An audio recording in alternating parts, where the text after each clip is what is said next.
Assalamualaikum warahmatullahi wabarakatuh. Alhamdulillahirabbil alamin. Allahumma shalli wa sallim ala nabiyyina Muhammad wa ala alihi wa sahbihi ajma'in. Kembali lagi di podcast Abu Umar bercerita. Oke, setelah sekian bulan, setelah sekian lama akhirnya bisa rekaman juga, bisa sharing-sharing lagi tentang Sirah Nabawiyah. Ya, terakhir bulan Maret kalau nggak salah yang kita bahas tentang politik Yaman itu ya, setelah agama Yahudi masuk ke Jazirah Arab. Iya, bulan Maret kira-kira, bulan Maret ya. Sekarang bulan Juni. Produktif sekali ya. Produktif sekali Abu Umar bercerita ini podcastnya. Jarang upload. Oke lah, kali ini kita upload satu dulu. Nanti ya doakan aja untuk istiqomah selanjutnya. Nah, semoga bisa terus upload. Dan ini BTW ini belum masuk ke kisahnya Nabi Muhammad loh ya. Masih prolog ini masih episode keberapa berarti ya? Episode ke-7. Dan ini masih prolog ya.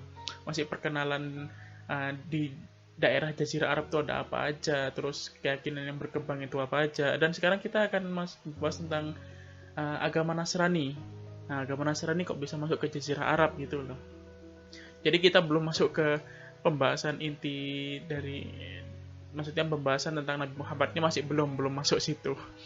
Ya masih prolog aja. Dan ini sudah bulan Juni, berarti lama banget ya bahas prolognya ini. Ya gara-gara nggak upload lama banget sih.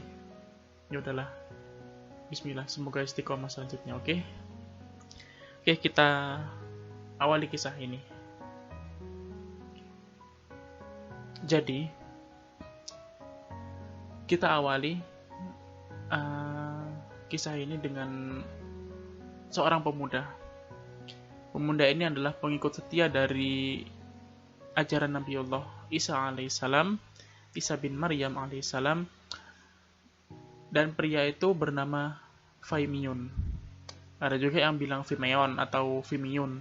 Nah, tapi kalau saya referensi ini ya dari buku Sirah Nabawiyahnya Ibnu Hisham, itu tulisannya Faimiyun. Nah, jadi kita ngikut aja lah di kitabnya Ibnu Hisham.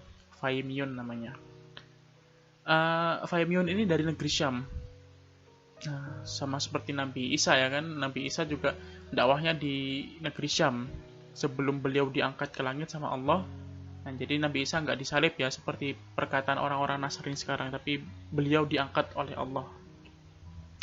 Nah, si Faimiyun ini adalah seorang pemuda yang bertakwa, soleh, dan rajin beribadah. Nah, Faimiyun ini juga orang yang doanya sering dikabulkan sama Allah. Ya, karena dia juga soleh, sehingga banyak orang itu yang minta doa kepada si Faimiyun ini. Minta didoain, minta disembuhkan kalau ada penyakit gitu. Tapi disembuhkannya itu didoakan. Ya mungkin kalau sekarang itu istilahnya diruqyah lah ya. Diruqyah sama si Faimiyun ini, karena Faimiyun ini termasuk orang yang soleh, orang yang deket lah sama Allah, bisa dibilang wali Allah ya. Nah, suatu ketika si Faimiyun ini pergi ke arah selatan, ke Jazirah Arab. Perginya dengan tujuan apa? Wallahu alam. Tapi menurut beberapa ulama mau menyebarkan ajaran Nasrani ini kepada orang-orang di Jazirah Arab. Nah, di suatu wilayah, si Faimiyun ini bertemu dengan beberapa suku Arab Yahudi. Kok Yahudi? Badui. Oke, maaf salah. Beberapa suku Arab Badui. Dan seperti kita tahu, orang-orang Arab Badui ini orang yang beringas ya, orang yang kejam, lalu keras orangnya. Dan yang jelas orang-orang Arab Badui ini mereka tuh nggak kenal si Faimiyun ini siapa gitu. Beda nggak kayak orang Syam. Orang Syam paham si Faimiyun ini adalah orang yang ahli ibadah, orang yang soleh. Tapi orang-orang Arab Badui pada saat itu nggak kenal siapa si Faimiyun ini. Nah, oleh karena itu orang-orang Arab Badui menangkap Faimiyun dan menjualnya sebagai budak. Nah, mereka menjual Faimiyun ini kepada seorang pejabat yang berasal dari negeri Najran. Nah, kalau teman-teman bisa buka Google Map ya, cari aja di situ search Najran. Nah, itu masih Kalau sekarang masuk ke wilayah Saudi di bagian selatan ya, mepet dengan negeri Yaman. Nah, jadi sekarang sudah masuk wilayah Saudi. Tapi kalau waktu itu masih kerajaan sendiri. Tapi ada juga yang bilang itu kerajaan bawahannya Yaman. Ya, intinya si Femion ini dibawa ke negeri Najran ini sama sama orang Najran, sama pejabat kerajaannya Najran, dan dibawa ke rumahnya untuk dipekerjakan. Orang-orang Najran ini, masyarakat Najran ini memiliki satu kebiasaan, yaitu mereka menyembah satu pohon kurma yang ukurannya gede banget. Dan pada hari tertentu, ya mungkin hari raya mereka akan beribadah sehari semalam di pohon kurma tersebut. Jadi kebiasaannya adalah menyembah pohon, jadi berhalanya itu pohon kurma. Dan tentu saja ini sangat mengganggu bagi Faimiun. Secara Faimiun juga orang yang beriman ya, orang yang bertauhid kepada Allah. Oh ya, ini Faimiun ini walaupun Nasrani tapi Nasraninya masih yang lurus ya, masih belum ada Trinitas, kemudian menganggap Nabi Isa sebagai Tuhan itu belum ada. Jadi Faimiun ini benar-benar murni mempelajari kitab Injil yang diajarkan oleh Nabi Isa alaihissalam. Jadi masih lurus ini, bertauhid si Faimiun ini.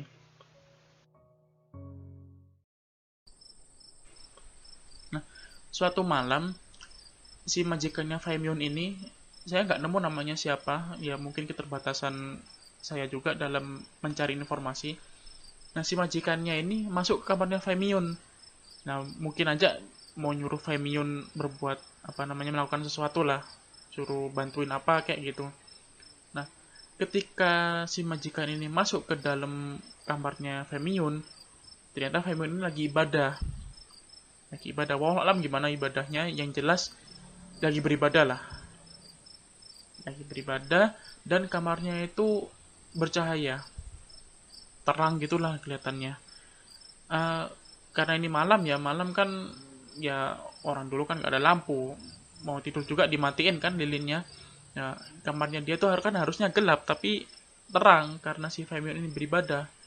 Kemudian majikannya ini penasaran, tanyalah ke si Faimiun ini, kamu lagi ngapain? Terus agama apa yang kamu anut? Kok kamarmu ini sampai terang beneran gini? Nah, momen ini dimanfaatkan sama si Faimiun ini untuk mendakwakan ajaran tauhid kepada majikannya.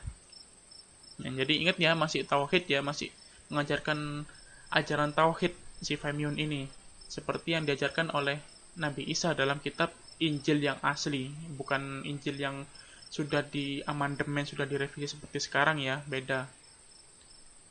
Nah, kemudian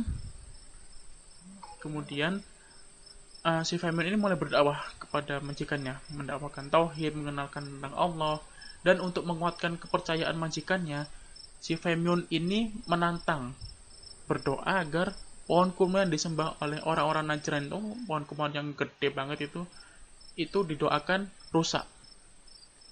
Kemudian bener aja, setelah didoakan sama si Faimiun supaya pohon itu rusak, dengan izin Allah tiba-tiba datang angin yang sangat kencang sekali. Jadi ada angin, mungkin angin topan lah ya, atau tornado lah, mungkin kalau sekarang namanya tornado. Itu sangat kencang sampai mencabut pohon tersebut sampai akar-akarnya. Jadi pohon itu lepas dari tanah, udah terbang gitu ya. Berarti tornado yang datang ya. Ya alam, angin seperti apa itu. Dan sejak saat itu Faimiun mulai mendakwakan agama Nasrani kepada masyarakat Najran. Dan si majikannya mulai percaya dengan ajarannya si Faimiun ini.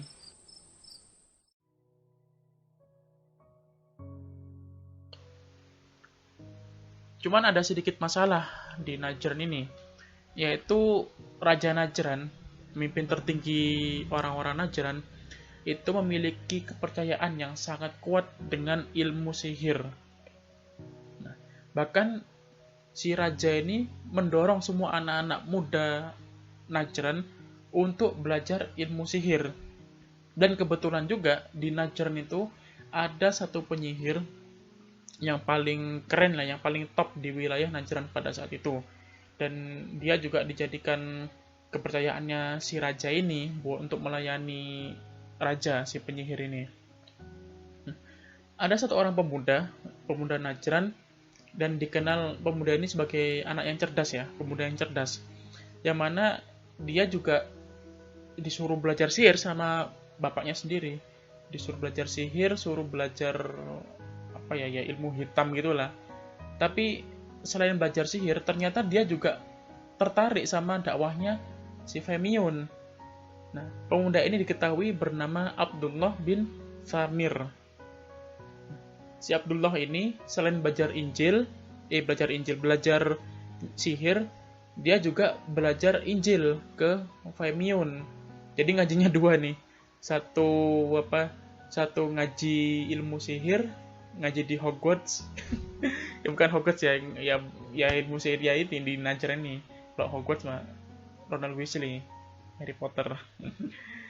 Jadi si Abdullah bin Thamir ini belajar ilmu sihir dan juga belajar Alkitab, belajar Injil ke Femiun. Tapi Abdullah bin Thamir ini lebih suka dengan pelajarannya Alkitab atau Injil yang dibawa oleh Femiun. Bahkan saking sukanya dia belajar tentang Injil, keilmuan dan kesolehannya itu sudah setara dengan Femiun, sudah sama-sama soleh. Suka sering beribadah bersama, kemudian orang-orang di sekitar Najran itu juga sudah tahu kalau si pemuda ini dekat sama Femiun, dan terkadang mereka minta tolong pemuda ini, si Abdullah bin Thamir ini, untuk menyembuhkan orang-orang yang sakit. Nah, jadi juga bisa ngeruqyah juga seperti si Femiun, si Abdullah bin Thamir ini. Nah, tapi raja ini nggak suka sama berita ini, karena raja taunya Abdullah bin Thamir ini berguru sama penyihir.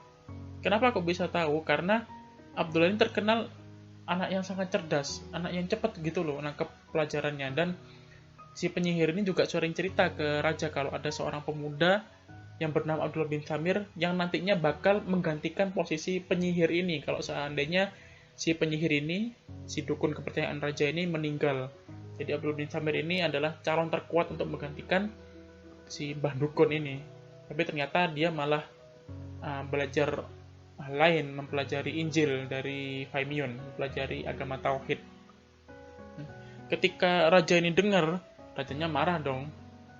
Akhirnya dia pun manggil Abdullah bin Thamir ke istananya.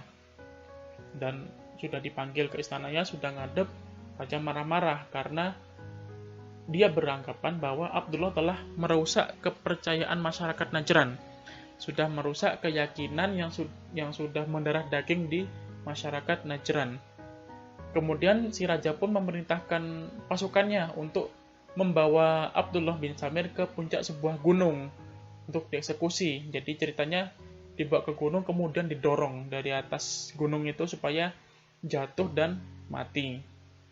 Nah, namun karena kekuasaan Allah, Abdullah benar jatuh dari puncak gunung itu. Tapi dengan izin Allah ya, ini kuasa Allah, dia tidak mengalami cedera sedikit pun. Kemudian dia balik lagi ke istana, bilang ke raja, Allah sudah menyelamatkan aku, kamu nggak bakal bisa menghabisi aku. Itu katanya Abdullah bin Thamir.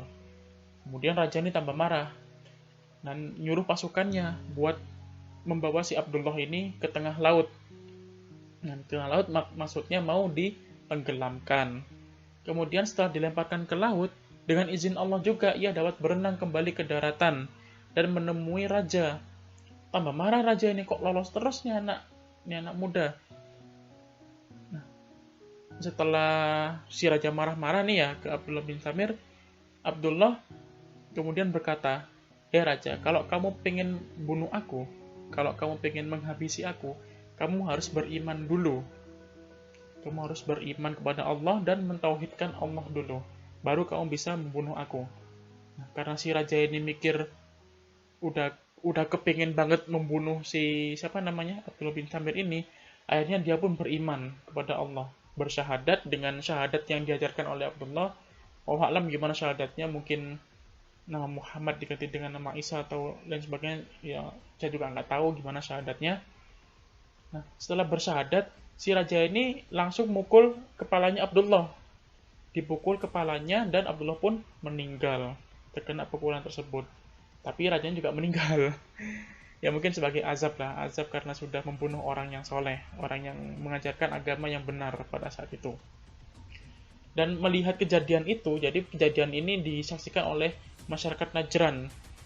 Nah, setelah kejadian itu, Abdullah meninggal di tangan raja yang menyatakan diri untuk beriman kepada Allah, dan si raja juga mati. Dan si raja juga mati, jadi Abdullah sama raja sama-sama mati. Dan melihat kejadian itu, penduduk Najran tuh kagum sama perkataan si Abdullah bin Thamir. Ternyata selama ini benar Abdullah bin Thamir mendakwahkan agama Nasrani ini benar, bertauhid kepada Allah itu betul. Akhirnya berbondong-bondong mereka tuh menyatakan diri memeluk agama Nasrani dan beriman kepada Allah.